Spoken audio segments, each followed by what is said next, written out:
नमस्कार शेतकरी मित्रांनो, महाराष्ट्र राज्यात एकीकडे दुष्काळाचे चटके तर दुसरीकडे अवकाळी पावसाचा मारा सुरू आहे।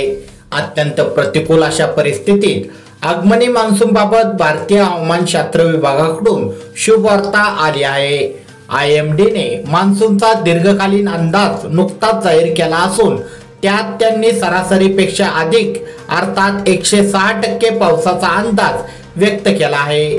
सॅटेलाइट छायाचित्राद्वारे केरळवर सध्या ढग दिसत आहेत। केरळवर ढग दिसू लागल्यानंतर तिथून पुढे 40 दिवसात मान्सूनचे देशात आगमन होते। हा एक ठोक ताळा आहे आणि बहुतांश वेळा तो खरा ठरला आहे। या ठोक ताळ्यानुसार सर्वसाधारणपणे 25 मे दरम्यान देशात मान्सून दाखल होण्याचे संकेत आहेत। भारताची अर्थव्यवस्था शेतीवर अवलंबून आहे आणि या देशातील शेती पावसाच्या पाण्यावर अवलंबून आहे।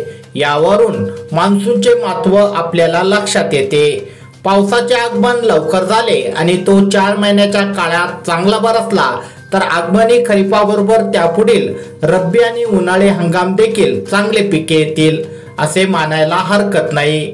तर शेतकरी मित्रांनो, तुम्हाला या माहितीबद्दल काय वाटते खाली कमेंट करून नक्की कळवा।